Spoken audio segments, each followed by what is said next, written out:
Hello friend, आप सभी का स्वागत है आज के इस नए वीडियो में। दोस्तों, आज का हमारा वीडियो है ये हिंदी अलंकार से संबंधित है। हिंदी देखिए, जो हिंदी होती है वो आपके यूपी के एग्ज़ाम में अपना विशेष महत्व रखती है। हिंदी से संबंधित क्वेश्चन इसमें अवश्य आते हैं, जहाँ आपका यूपी टेट हो, यूपी का एसआई का पेपर हो, या कांस्टेबल भर्ती परीक्षा हो, या पीसीएस लेवल का हो, या ट्रिपल एससी से संबंधित कोई भी एग्ज़ाम होता है तो उसमें देखिए व्याकरण से संबंधित क्वेश्चन अवश्य आते हैं। और जो आज का जो वीडियो है इसमें ये बता दूं आपको कि जिन स्टूडेंट का बैकग्राउंड इंग्लिश का होता है, या जो हिंदी के ही हिंदी भाषी छात्र हैं परंतु थोड़ा हिंदी का व्याकरण में कमज़ोर हैं, तो उनके लिए बहुत ज़्यादा इम्पोर्टेंट वीडियो है ये वाला। कैसे? देखिए, इसमें 10 सालों में आए हुए, पिछले 10 सालों में आए हुए यूपी की विभिन्न परीक्षाओं में, चाहे राजस्व निरीक्षक की परीक्षा हो, या यूपी एसआई का हो, या यूपी कांस्टेबल का हो, या शिक्षक भर्ती परीक्षा का हो, या राजस्व निरीक्षक परीक्षा का हो, बेसिक शिक्षा विभाग की कोई भर्ती हो, तो उससे संबंधित वो सारे क्वेश्चन को लिया गया है। टोटल जो प्रश्न है आपके 54 हैं, और ये बता 54 है, यही सारे रिपीट होते रहते हैं। ठीक है, तो देखिए आज का जो पहला क्वेश्चन है दोस्तों, और कौन सा क्वेश्चन है, हम क्वेश्चन में आ जाते हैं। देखिए है पीपर पात सरिस मंडोला, इसमें आपको बताना है कि कौन सा अलंकार है। ठीक है दोस्तों, तो देखिए यहाँ पे एक बार और बता दूँ आपको कि आप व्याकरण के डीप में मत जाइए, आप बस समझ लीजिए एग्जाम्पल को। इससे देखिए वीडियो को सुनना कम से कम एक बार नहीं तो 2 बार तो सुनना। आप एक बार सुनने के बाद तो आप आराम से जो एग्जाम्पल है वो आपके माइंड में सेट हो जाएंगे। आपको तो केवल पास होने से मतलब है ना। अगर आप रॉन्ग आंसर करके आते हो तो गलत हो जाता है। तो क्वेश्चन हमारा पीपर पात सरिस मंडोला, इसमें कौन सा अलंकार है? तो इसमें उपमा अलंकार है। कौन सा है? उपमा अलंकार है। ठीक है दोस्तों। दूसरा आपका कि उपमेय और उपमेय के, उपमान और उपमेय के अभेद को क्या कहते हैं? तो उपमान और उपमेय के जो अभेद को कहा जाता है वह आपका रूपक अलंकार कहा जाता है। ठीक है दोस्तों, क्वेश्चन नंबर, और देखिए इसका एक्सप्लेनेशन भी आप समझ लीजिए कि जो रूपक होता है, रूपक ये किसके भेद को बताता है? उपमा और उपमेय के भेद को। क्वेश्चन नंबर तीसरा दोस्तों कि उपमेय में कल्पित उपमान की संभावना क्या कहते हैं? जो उपमेय में कल्पित यानी इमेजिनेशन वाला जो उपमान होता है उसकी जो संभावना होती है तो उसे क्या कहा जाता है? उपमा अलंकार कहा जाता है, रूपक अलंकार कहा जाता है, उत्प्रेक्षा अलंकार कहा जाता है, या दृष्टांत अलंकार कहा जाता है। तो इसका सही आंसर है उत्प्रेक्षा अलंकार कहा जाता है। देखिए, उपमेय में कल्पित उपमान की जो संभावना होती है उसे आपका कहा जाता है उत्प्रेक्षा। इसी प्रकार समझिए, बेसिक फंडा या बेसिक रूल नहीं समझने, आपको केवल आंसर याद करने हैं। कि उपमेय में उपमान का आरोप होने पर कॉलम, क्वेश्चन नंबर 4 है आपका, उपमेय में उपमान का आरोप होने पर कौन सा अलंकार होता है? उत्प्रेक्षा अलंकार होता है, रूपक अलंकार होता है, मानवीकरण अलंकार होता है, या अपहूति अलंकार होता है। जब यह कहा जाता है कि उपमेय में उपमान होने का शक होता है, आरोप होता है, तो इसका सही आंसर होगा अपहूति अलंकार। कौन सा होता है दोस्तों? अपहूति अलंकार होता है। आगे देखते हैं क्वेश्चन नंबर 5। क्वेश्चन नंबर 5 देखते हैं। जहाँ बिना कारण के कार्य का होना पाया जाता है वहाँ कौन सा अलंकार है? कि बिना कोई कारण नहीं है और कार्य हो रहा है, तो वहाँ पर कौन सा अलंकार होता है? तो देखिए, विरोधाभास अलंकार, विशेषोक्ति अलंकार, विभावना अलंकार, या भ्रांतियों अलंकार। तो इसका सही उत्तर है विभावना अलंकार। अगला है दोस्तों कि जहाँ उपमेय में उपमान की समानता प्रकट की जाए, संभावना नहीं, इसमें इक्वलिटी पूछी जा रही है। जहाँ उपमेय में उपमान की समानता प्रकट की जाती है वहाँ कौन सा अलंकार होता है? तो वहाँ पर अलंकार होता है आपका उत्प्रेक्षा अलंकार होता है, उपमा अलंकार होता है, या रूपक अलंकार होता है, या संज्ञा अलंकार होता है। तो इसका सही आंसर है उपमा अलंकार होता है। जहाँ उपमेय में उपमान की समानता प्रकट की जाती है तो वहाँ पर होता है उपमा अलंकार। क्वेश्चन नंबर 7 है, जहाँ उपमेय में जहाँ उपमेय का निषेध करके, निषेध माने होता है, जो हिंदी भाषा नहीं समझ पाए, निषेध माने होता है बैरिगेटिंग या उसका विरोध करना, ठीक है। जहाँ उपमेय का निषेध करके अब उपमान का आरोप किया जाए वहाँ कौन सा अलंकार होता है? तो वहाँ दोस्तों रूपक अलंकार होता है, उत्प्रेक्षा अलंकार होता है, या अपूर्ति अलंकार होता है, या आपका उपमा अलंकार होता है। तो आपको बताना है कौन सा अलंकार होता है वहाँ पे। तो वहाँ रूपक अलंकार होता है, ठीक है दोस्तों। यहाँ शब्दों की आवृत्ति बार बार हो किंतु उनका जो मीनिंग है, उनका जो अर्थ है वह हर बार अलग अलग हो, तो वहाँ जो अलंकार होता है यमक अलंकार होता है। क्वेश्चन, हाँ तो देखिए अब नेक्स्ट क्वेश्चन आया आपके सामने कि श्लेष अलंकार है वह किस प्रकार का अलंकार होता है। तो यहाँ पे देखिए 4 ऑप्शन है, शब्दालंकार, अर्थालंकार, उभयालंकार, या इनमें से कोई नहीं। तो जो आपका श्लेष अलंकार होता है वह आपका जो होता है शब्दालंकार होता है, यानी शब्दों से बना हुआ अलंकार होता है श्लेष अलंकार। ओके दोस्तों, क्वेश्चन नंबर 10 देखते हैं। ये भी आप अच्छी प्रकार से देख लेना कि अलंकार के कितने भेद होते हैं। कितने भेद होते हैं आपको बताना है। अलंकार के 2 भेद होते हैं, 3 होते हैं, 5 होते हैं अथवा 7 होते हैं। तो यहाँ पे अलंकार के 3 भेद होते हैं, ठीक है। तो देखिए 3 भेद कौन कौन से होते हैं। शब्द अलंकार, अर्थालंकार और उभय अलंकार। शब्द, अर्थ और उभय अलंकार, ये अलंकार के 3 भेद होते हैं। तो देखिए अगला क्वेश्चन है आपका जो है वह इस प्रकार से है कि जहाँ उपमेय में उपमान अनेक उपमानों की संख्या होती है वहाँ पर कौन सा अलंकार होता है। तो आपको यहाँ पर बताना है कौन सा अलंकार होता है जहाँ एक उपमेय में अनेक उपमानों की संख्या होती है, डाउट होता है। तो देखिए वहाँ पर होता है आपका भ्रांतिमान, भ्रांति यानी भ्रम फैलना। तो वहाँ पर होता है आपका भ्रांतिमान अलंकार होता है जहाँ उपमेय में अनेक उपमानों की क्या होती है, संख्या। नेक्स्ट चलते हैं, नंबर 12 देखते हैं कि निम्नलिखित में से कौन सा अर्थ अलंकार है। अभी बताए थे अलंकार के 3 भेद होते हैं, श्लेष अलंकार, यमक अलंकार, वक्षोक्ति अलंकार या रूपक अलंकार। तो जो रूपक अलंकार है आपका वह अर्थ अलंकार होता है। कौन सा होता है? अर्थ अलंकार होता है रूपक अलंकार आपका। ऑप्शन नंबर डी इसका सही है। अलंकार का अर्थ क्या होता है? अलंकार जो वर्ड है उसका मीनिंग क्या होता है, एक्चुअल मीनिंग उसका क्या होता है? वस्त्र होता है या वर्ण होता है, आभूषण होता है या विशिष्ट होता है। तो जो अलंकार का जो शाब्दिक अर्थ होता है वह होता है आपका आभूषण। ऑप्शन नंबर सी इसका सही है।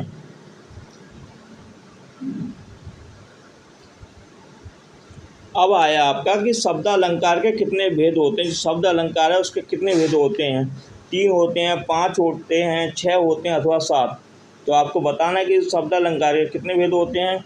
तो शब्द अलंकार के आपके जो भेद होते हैं वह आपके 5 भेद होते हैं, ठीक है दोस्तों। अब आगे चलते हैं,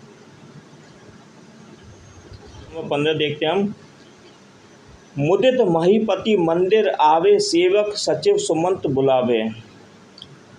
कि मुदित महीपति मंदिर आए, सेवक सहित सुमंत बुलाए।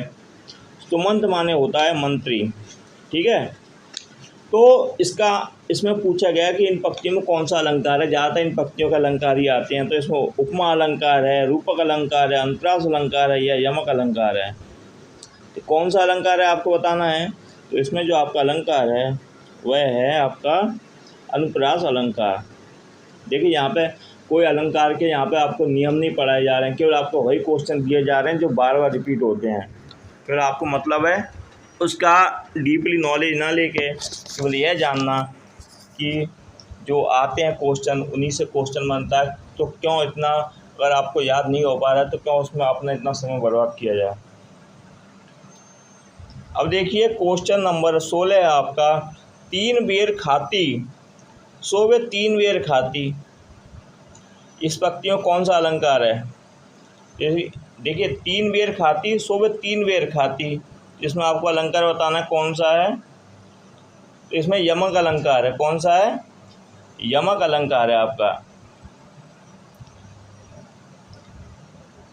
अब देखिए आया, ये तो बहुत ज़्यादा फेमस है, आपने हाई स्कूल के एग्ज़ाम में भी दिया होगा, इंटर में, कि चरण कमल बंदो हरि राई, इस पंक्ति में कौन सा अलंकार है? चरण कमल बंदो हरि राई, इस पंक्ति में अलंकार बताना है आपको। उपमा अलंकार, रूपक अलंकार, श्लेष अलंकार या अतिशोक्ति अलंकार। तो इसमें जो सही जवाब है आपका चरण बंदो हरि राई में है आपका रूपक अलंकार। क्वेश्चन नंबर 18 देखते हैं। नीचे दिए गए विकल्पों में कौन सा रूपक अलंकार है? रूपक बताना है आपको। कि इसका मुख चंद्रमा के समान है, चंद्रमा इसके मुख के समान है। क्योंकि पहले में क्या कह रहा है, इसका मुख यानी इसका मुंह है जो वो चंद्रमा के समान है, और दूसरे में ये कहा जा रहा है कि चंद्रमा यानी चंद्रमा की तुलना करी जा रही है मुंह से कि इसके मुंह के समान है। और तीसरा है इसका मुख ही चंद्रमा के समान है, यह मुख अथवा चंद्रमा। तो आपको बताना है कि रूपक अलंकार इसमें से कौन सा है। याद कर लीजिए, इसका मुख ही चंद्रमा के समान है, यानी जो फेस है उसका तुलना की जा रही है, किससे की जा रही है? वो की जा रही है आपके चंद्रमा से। क्वेश्चन नंबर 19 देखते हैं। रूपक अलंकार कहाँ होता है बताना है। जैसे अभी आया नहीं, तो उपमेय उपमान की समानता में, उपमेय उपमान के अभेद में, उपमेय से उपमान की विशिष्टता में, उपमेय से उपमान की हीनता में। तो आपको बताना है तो कहाँ पर होता है, अभी ऊपर देखा था हमने। तो जो रूपक अलंकार होता है वह उपमेय और उपमान के अभेद में होता है। ऑप्शन नंबर बी इसका सही है। 19 नंबर का क्वेश्चन खत्म होने का 20वां देखते हैं। तरिणी तनुजा तट तमाल तरुआ बहु छाए। तरिणी तनुजा तट तमाल, तरिणी तनुजा तट तमाल तरुआ बहु छाए। देखिए इसमें ताता शब्द आ रहा लगाता है हर जगह। तरिणी ता, तनुजा, तट, तमाल, तरुवर, सब में ता शब्द आया। देखिए यहाँ पे क्या हो रही है, शब्द की क्या होती है, रिपीटेशन हो रही है, लगाता है। तो ये कौन सा अलंकार होगा? जहाँ शब्द की रिपीटेशन बार बार होती है वहाँ अनुप्रास अलंकार होता है, क्योंकि ता शब्द बार बार आ रहा है। क्वेश्चन नंबर 21 देखते हैं आपका कि नवल सुंदर श्याम सुंदर, नवल सुंदर श्याम शरीर की सजल नीरद सी कल क्रांति थी। दोबारा सुनना आप। नवल सुंदर श्याम शरीर की सजल नीरद सी कल क्रांति थी। इसमें कौन सा अलंकार है? उपमा अलंकार है, रूपक अलंकार है, श्लेष अलंकार है, अथवा उत्प्रेक्षा अलंकार है। तो इसमें जो आपका अलंकार है वह उपमा अलंकार है। ठीक है, याद रखना, एक बार दोबारा देख लो कि नवल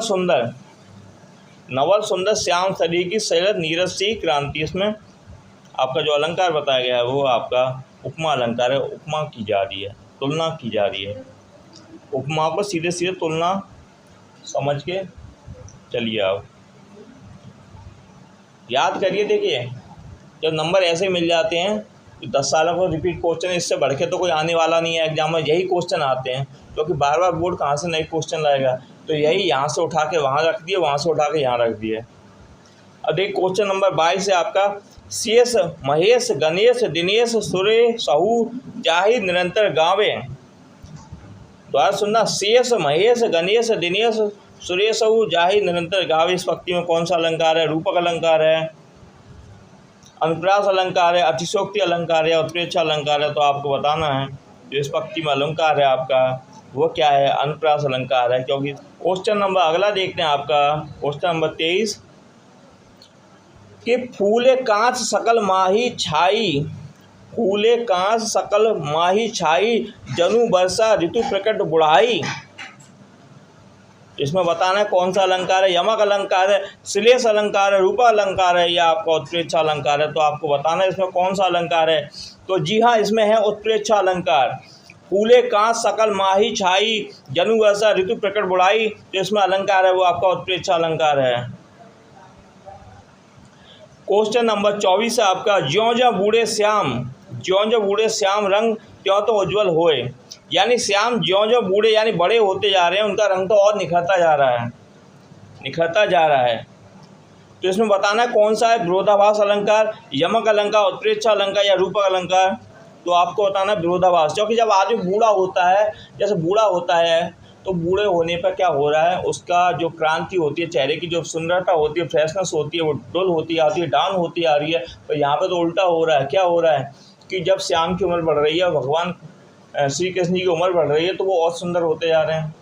जबकि वृद्धावस्था में क्या होता है, व्यक्ति के बाल सफ़ेद हो जाते हैं, शरीर निर्जर हो जाता है, आँखों की रोशनी कमज़ोर हो जाती है। और यहाँ पे क्या हो रहा है, श्याम जो जो उनकी उम्र बढ़ रही है तो क्या क्या हो रहा है उनमें, तो उनमें विरोधाभास अलंकार है ये विरोध। क्वेश्चन नंबर 25 है आपका, चरर मरर खुल गए स्वतः स्फूर्तों से। इस पंक्ति में कौन सा अलंकार है, चरर मरर खुल गए रव स्फूर्तों से। अनुप्रास अलंकार है, श्लेष अलंकार है या रूपक अलंकार है, या आपका इसमें है कौन सा, उत्प्रेक्षा अलंकार। तो इसमें अनुप्रास अलंकार, क्योंकि आपने देखा होगा यहाँ पर लगातार रास शब्द का रिपीटेशन हो रहा है। चरर मरर, ये आपका कौन सा हो गया, ये आपका हो गया अनुप्रास अलंकार। अब देखिए आ गया कि कनक कनक ते 100 गुनी, मादकता अधिकाए जा खाए जग बोराए जा पाए बोराए। तो इसमें कनक से जो तात्पर्य, एक कनक का अर्थ निकल रहा है आपका सोना और एक का निकल रहा है धतूरा। इसमें कौन सा अलंकार होगा, यमक अलंकार होगा। क्वेश्चन नंबर 27 देखते हैं आपको कि नवल सुंदर श्याम शरीर, नवल सुंदर श्याम शरीर में कौन सा अलंकार है। तो इसमें कौन सा अलंकार है आपका, नवल सुंदर श्याम शरीर में आपका है उल्लेख अलंकार। उल्लेख अलंकार है आपका। ऑप्शन नंबर कौन सा सही है इसका, ऑप्शन नंबर ए सही है। 28वां क्वेश्चन देखते हैं कि 3 बेर खाती वे 3 बेर खाती। देखिए इसमें जो बेर शब्द आया है, बेर, तो इसमें 3 बेर खाती, एक बात तो बता रहे हैं कि वो बेर खाती है, और एक बेर का मतलब 3 टाइम। बेर का जो मतलब होता है, जो अर्थ होता है, एक बेर का मतलब तो ये हो गया जो बेर पेड़ पे लगता है उसे खाते हैं, जो खट्टा मीठा होता है।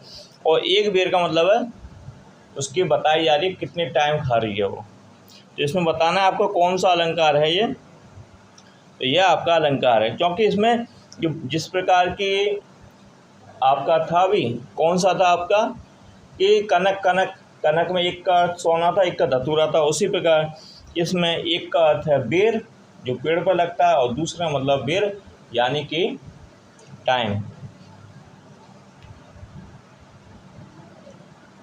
क्वेश्चन नंबर 29 है आपका, अब अली रही गुलाब में अपत कटीली डार। इस पंक्ति में कौन सा अलंकार है, उपमा अलंकार है, उत्प्रेक्षा अलंकार है, अनुयोक्ति अलंकार है या अतिशोक्ति अलंकार है। तो आपको बताना है। तो इसमें जो अलंकार है आपका वह है अनुयोक्ति अलंकार, option number C. Question number 30 देखते हैं हम। 30वां क्वेश्चन है हमारा कि सदे सनी मधुवन कूप भरे, सदे सनी मधुवन कूप भरे में। तो इस पंक्ति में अलंकार बताना है आपको कौन सा है, रूपक अलंकार है या वक्रोक्ति अलंकार है, अनुयोक्ति अलंकार या अतिशोक्ति अलंकार है। तो इसमें जो अलंकार है आपका वह आपका अलंकार है अतिशोक्ति अलंकार। कि इसमें जो तुलना करी जा रही है, जो मधुवन में मधु और कूप से की जा रही है, कूप माने कुआं होता है। अब देखिए क्वेश्चन नंबर 31 है आपका, पटपीत मानव तड़ित रुचि सुचि नौमी जनक सुतावरम। इस पंक्ति में कौन सा अलंकार है, बहुत ज़्यादा आता है ये अक्सर, तो आपको बताना है। तो इसमें जो अलंकार है वह आपका है उपमा अलंकार, रूपक अलंकार, उत्प्रेक्षा अलंकार या उदाहरण अलंकार, जिसका सही होगा उपमा अलंकार।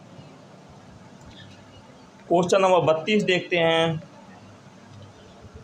कुंद इंदु समदेह उमा रमन करुणा अयन। कुंद इंदु समदेह उमा रमण करुणा अयन। इस पंक्ति में कौन सा अलंकार है, श्लेष अलंकार है, उपमा अलंकार है, अनुप्रास अलंकार है, रूपक अलंकार है। इसका सही उत्तर होगा अनुप्रास अलंकार, क्योंकि यहाँ पर जब शब्दों की आवर्ती होती है तो वहाँ पे क्या होता है, आपका कौन सा अलंकार हो जाता है, वहाँ पर अनुप्रास अलंकार हो जाता है। ठीक है दोस्तों। क्वेश्चन नंबर 33 है आपका, निम्नलिखित में से कौन सा सादृश्य मूलक अलंकार नहीं है? उपमा अलंकार, रूपक अलंकार, विशेषोक्ति अलंकार या उत्प्रेक्षा अलंकार। तो आपको बताना है कौन सा सादृश्य मूलक अलंकार नहीं है। तो इसका सही आंसर है विशेषोक्ति अलंकार है, वो सादृश्य मूलक अलंकार नहीं है। क्वेश्चन नंबर 34 है आपका, रावण सर सरोज बनवारी रघी, रावण सर सरोज बनवारी चली रघुवीर सिली मुखधारी। इसमें बताना कौन सा अलंकार है? सलेश अलंकार है आपका, लटानुप्रास अलंकार है या व्रतानुप्रास अलंकार है या उपमा अलंकार है। तो आपको सही से बताना है इसमें कौन सा अलंकार है। तो इसमें रट लीजिए कि रावण आया, इसमें श्लेष अलंकार, श्लेष अगर रावण शब्द आया और रघुवीर आए तो इसमें कलेश तो होगा, कलेश मतलब युद्ध। तो बस समझ लीजिए यहाँ से कलेश और श्लेष को आपस में मिला दीजिए, बन जाएगा आपका उत्तर। तो इसका सही आंसर होगा ऑप्शन नंबर ए। ऊषा सुनहले तीर बरसाती, ऊषा सुनहले तीर बरसाती जय लक्ष्मी सी उदित हुई। ऊषा माने होता है जो शाम का समय होता है, जब दिन ढल रहा होता है और रात होने वाली है, तो उस समय को ऊषा कहते हैं। तो इसमें बताना है कौन सा है, मानवीकरण अलंकार, दृष्टांत अलंकार, संधि अलंकार या विरोधाभास अलंकार। तो इसमें देखिए मानवीय जो मानव है, मनुष्य है, वही तो इमेजिनेशन कर रहा है ऐसा कि ऊषा है जो शाम को सुनहरा सा मौसम नहीं हो जाता कि सूर्य डूब रहा है, उस समय पूरा जो सूरज के पीछे जो आसमान होता है आगे वो सुनहला हो जाता है। तो उसमें लिख रही है कि ऊषा जो सुनहरे तीर बरसा रही है वह जल लक्ष्मी से उदित सी होती हुई प्रतीत हो रही है। अब आया क्वेश्चन नंबर 36, बिनु पद चले सुने बिनु काना, कर बिनु कर्म करे विधि नाना। इस चौपाई में कौन सा अलंकार है? विषम अलंकार है, विभावना अलंकार है, असंगति अलंकार है या तद्गुण अलंकार है। तो इसमें जो सही अलंकार है वह विभावना अलंकार है, option number B. Question number 36 पर देखते हैं जल्दी। कुल कानन कुंडल मोर पंखा उर्पे बनवाल विरायती। इस पंक्ति में कौन सा अलंकार है? अनुप्रास अलंकार है, यमक है, श्लेष है, वक्रोक्ति है। तो इसमें जो सही उत्तर है आपका अनुप्रास अलंकार है। ठीक है, क्यों है? क्योंकि आप समझ गए होंगे का शब्द का रिपीट हो रहा है। क्वेश्चन नंबर 38 की तरफ चलते हैं। पूत कपूत तो धन का संचय, पूत कपूत तो धन कहाँ संचय, यानी ये इसमें लिखा हुआ है कि जो बेटा है, अगर वो सपूत है तो वो धन का संचय करता है। जैसे बेटा सपूत है और उसने क्या किया, नौकरी ले ली जाके या बिजनेस किया, व्यापार किया, तो घर में धन ला रहा है। और जहाँ लड़का आवारा हो गया, बिगड़ गया, तो वह क्या कर रहा है, पिता का जो जमा धन है माता पिता का, उससे भी खर्च करके धन का संचय नहीं होने देगा। तो इसमें देखिए दो बातें निकल के आ रही हैं, यानी कि जब सपूत होता है तो धन लाता है, और जब पूत कपूत हो जाता है तो वो क्या करता है, उसके इतने शौक पाल लेता है, शराब पी रहा है, जुआ खेल रहा है, आवारागर्दी कर रहा है, तो धन का संचय नहीं हो पाता। तो इसमें आपको बताना कौन सा है, बहुत ज़्यादा मशहूर है, आपको याद भी हो जाएगा, लटानुप्रास है। तो इस प्रकार ये समझ लीजिए, अगर पूत कपूत है धन संचय कर रहा, जब पूत कपूत हो गया तो उसे पूत कपूत को किससे मारोगे आप? उसमें लाटा लिखा है, लाटा, तो इसे लाठी समझ लो, लाटा लिखा है इसमें, लाठी से मार के उसे ठीक कर देगा। कौन कर देगा? उसके माता पिता। किसे? अपने जो पूत जो है क्या कपूत हो गया उसे। कभी नहीं भूलोगे ऐसे एग्जाम्पल से, आप खुद बनाना सीखो। काली घटा का घमंड घटा, नव मंडल तारक वृंद खिले। काली घटा का घमंड घटा, नव मंडल तारक वृंद खिले। इसमें बताना है कौन सा है, लटानुप्रास अलंकार है, यमक अलंकार है, सलेश अलंकार है, वक्रोक्ति अलंकार है। तो इसमें जो आपका अलंकार है वो यमक अलंकार है। क्वेश्चन नंबर 40 की तरफ चलते हैं। क्वेश्चन नंबर 40 की तरफ चलते हैं हम लोग कि जो रहीम गाती दीप की कुल कपूत गाती सोए। जो रहीम गाती दीप की कुल कपूत गाती सोए, इसमें बताना है कौन सा अलंकार है, लटानुप्रास अलंकार है, यमक अलंकार है, श्लेष अलंकार, वक्रोक्ति अलंकार है। तो इसमें श्लेष अलंकार है। कौन सा है? जो रहीम गाती दीप कुल कपूर गाती सोए, इसमें है श्लेष अलंकार। क्वेश्चन नंबर 41 की तरफ चलते हैं। पीपर पात सरस मंडोला, इसमें बताना कौन सा अलंकार है। पीपर पात सरस मंडोला लटानुप्रास अलंकार है, उपमा अलंकार है, श्लेष अलंकार है, वक्रोक्ति अलंकार है। तो इसमें जो आपका अलंकार है वो आपको बताना कौन सा है। तो इसमें यमक अलंकार है। कौन सा अलंकार है आपका? यमक अलंकार है पीपर पात सरस मंडोला में। ऑप्शन नंबर इसका बी सही है। आगे देखते हैं। क्वेश्चन नंबर 42 है, 42 आपका। मुखबाल रवि समलाल होकर ज्वाल सा बोधित हुआ। मुखबाल रवि समलाल होकर ज्वाल सा बोधित हुआ, इसमें बताना कौन सा अलंकार है। लटानुप्रास अलंकार है, उपमा अलंकार है, श्लेष अलंकार है, वक्रोक्ति अलंकार है। तो आप समझ लीजिए जो इसमें जो मुंह की तुलना किससे की जा रही है? सूर से तुलना की जा रही है। जब हनुमान जी ने सूर को फल समझ के मुंह में रख लिया था तो उस समय क्या हुआ था? उनका मुंह लाल हो गया था अंदर से, जो दिखाई देता है उनका जो फेस के पास लालिमा, तो उसी से तुलना की जा रही है। तो इसमें कौन सा अलंकार होगा? उपमा अलंकार होगा जब तुलना की जाती है। तो क्वेश्चन नंबर आपका है 43 आपका। शशि मुख पर घूंघट डाले अंचल में दीप छिपाए। शशि मुख पर घूंघट डाले आंचल में दीप छिपाए, यानी शशि ने मुंह पर घूंघट डाल रखा है, उसने आंचल में क्या छुपा रखा है? उसने आंचल में छुपा रखा है आपके दीप। तो ये कौन सा अलंकार होगा? उत्प्रेक्षा अलंकार होगा, रूपक होगा, मानवीकरण अलंकार होगा या भ्रांतिवर्ण अलंकार होगा? तो ये रूपक होगा। कौन सा होगा? ऑप्शन नंबर बी, रूपक अलंकार। क्वेश्चन नंबर 44 की तरफ चलते हैं। 44 नंबर क्वेश्चन आपका। ये पायो जी मैंने राम रतन धन पायो। पायो जी मैंने राम रतन धन पायो, ये आपने गाना सुना नहीं हो? पायो जी मैंने राम रतन धन पायो, ये वाला आपने सुना है। तो इसमें बताना है आपका कौन सा अलंकार है। भ्रांतिमान है, मानवीकरण अलंकार है, उत्प्रेक्षा अलंकार है, रूपक अलंकार है। तो ये रूपक अलंकार है कि उसने यानी भक्त ने जो पा लिया है वो राम रतन रूपी धन पा लिया है। अब देखिए क्वेश्चन नंबर 45 पे आपका। रहीमन पानी राखिए बिन पानी सब सून, पानी गए ना उबरे मोती मानस चून। इस पंक्ति में बताना है कौन सा अलंकार है। द्वारा सुनिए। रहमन पानी राखिए बिन पानी सब सून, पानी गए ना उबरे मोती मानस चून। तो बताना रूपक अलंकार है, उपमा अलंकार है, श्लेष अलंकार है या उत्प्रेक्षा अलंकार है। तो जिसमें जो अलंकार है वो आपका श्लेष अलंकार है। ठीक है। अगला क्वेश्चन है आपका। क्वेश्चन नंबर है 46 यानी 46 नंबर है कि चंदन विष व्याप्त नहीं लपटे रहत भुजंग। भुजंग माने क्या होता है? सांप होता है। और चंदन क्या होता है? चंदन एक लकड़ी होती है जिसका प्रयोग किया जाता है, बहुत महंगी लकड़ी होती है। तो उससे क्या होता है? जो सबसे कीमती और मूल्यवान लकड़ी होती है उसमें क्या लिपटे रहते हैं? भुजंग यानी कि सर्प लिपटे रहते हैं। तो बताना कौन सा है ये। अदत्त गुण अलंकार है, रूपक अलंकार है, श्लेष अलंकार है, वक्रोक्ति अलंकार है, आपको बताना है। तो इसमें जो अलंकार होगा आपका अदत्त गुण अलंकार होगा। ठीक है। अगला क्वेश्चन देखते हैं। क्वेश्चन नंबर 47 है आपका। पाप प्रहार कही सोही भरी क्रोध जल जाय ना कोई।